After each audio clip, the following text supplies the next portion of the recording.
নমস্কার, এরুচর্চায় সকলকে স্বাগত।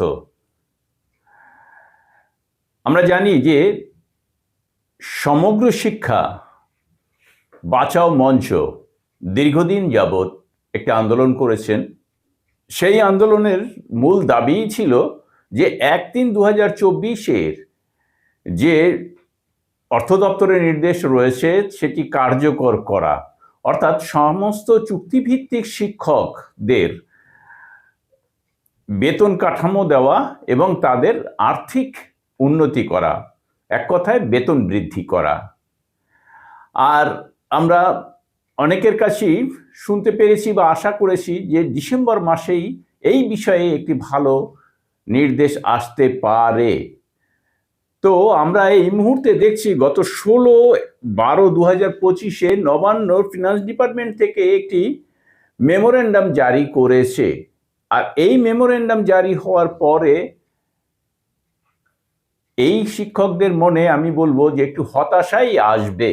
শুধু শিক্ষক কেন, সমগ্র শিক্ষার অধীনে সমস্ত চুক্তিভিত্তিক শিক্ষক এবং কর্মীর মনে। সেই মেমোরেন্ডামে কি লেখা আছে সেটি আমি বিস্তারিত আপনাদের সামনে তুলে ধরবো, তাহলেই আপনারা বুঝতে পারবেন যে সেই মেমোরেন্ডামের দ্বারা তাদের বেতন বৃদ্ধির যে সম্ভাবনা এই মুহূর্তে তা বিষবাও জলে, এবং ভবিষ্যতে হবে কি হবে না সে বিষয়ে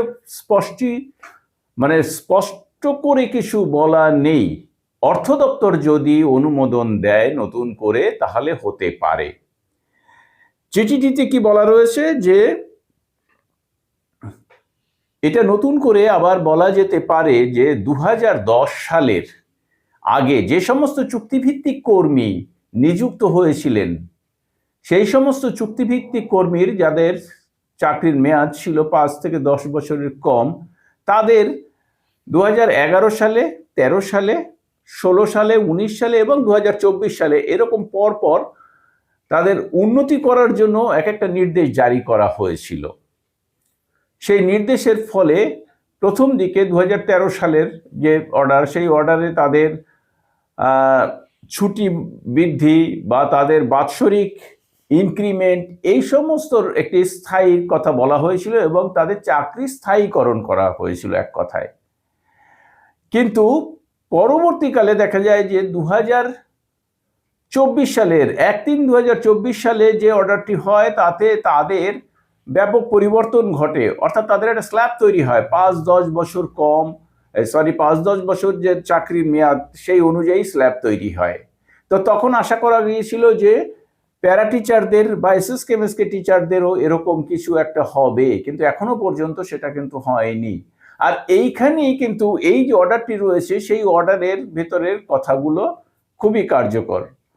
সেই সময়ে যে স্ল্যাব তৈরি হয়েছে, তো যারা চাকরি করতেন চুক্তিভিত্তিক অর্থাৎ কন্ট্রাকচুয়াল বা ক্যাজুয়াল যারা ছিলেন, সেই সমস্ত কর্মীদের স্ল্যাব অনুযায়ী তাদের বেতন বৃদ্ধি করা হয়েছে এবং ফিনান্স একটি নির্দিষ্ট শর্ত বা টার্মস অ্যান্ড কন্ডিশন দিয়ে কিন্তু এদেরকে এই উন্নতিটি করেছে।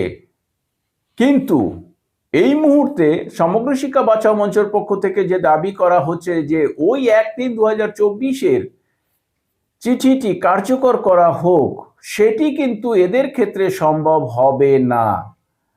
তার একটিই কারণ যে সেটি ওই ফিনান্সের যে শর্ত রয়েছে সেই শর্তটি কিন্তু এখানে উল্লেখ করা নেই। সেই শর্ত অনুযায়ী তাদের উন্নতি হয়েছে বাকি সবার, কিন্তু প্যারা টিচার বা এসএস কেমএসকে টিচার কি সেই শর্তের আওতায় রয়েছে কি না সেটিও কিন্তু এখানে বলা নেই। ফলে ওই 1-3-2024 যে শর্ত অনুযায়ী বেতন বৃদ্ধি হয়েছে পার্শ্ব শিক্ষকদের ক্ষেত্রে বা এসএস কেমএসকে শিক্ষকদের ক্ষেত্রে সেটি হচ্ছে না। আর সেটি যদি করতে হয় তাহলে কিন্তু আলাদা করে আবার ফিনান্সের অনুমোদন লাগবে। ওই 1-3-2024 যে মেমোরেন্ডাম রয়েছে সেই মেমোরেন্ডাম অনুযায়ী তাদের কোনো কিছু করা সম্ভব হবে না। এটি কিন্তু এই চিঠির মূল কথা।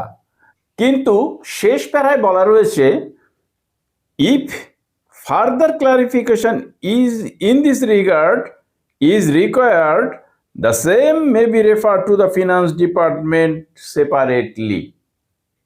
এখানেই কিন্তু আসার কথা। যদি এই বিষয়ে আরো ব্যাখ্যার প্রয়োজন হয় তাহলে কিন্তু এটিকে আবার ফিনান্স ডিপার্টমেন্টে আলাদা করে পাঠানো যেতে পারে। আর এখানেই কিন্তু সেই আসার কথা রয়েছে যে ফিনান্স ডিপার্টমেন্টে আলাদা করে পাঠিয়ে এসএসকে এমএসকে টিচার বা প্যারা টিচারদের জন্য কিছু একটা ভালো করা যায় কি না সেটা দেখা যেতে পারে। আর এই বিষয়টি কিন্তু এই চিঠির আশার দিক। আশা করি এই চিঠিতে যা বলার রয়েছে সেটি আমি বোঝাতে পারলাম আপনাদেরকে। সকলকে ধন্যবাদ জানিয়ে শেষ করছি। ভালো থাকবেন, সুস্থ থাকবেন।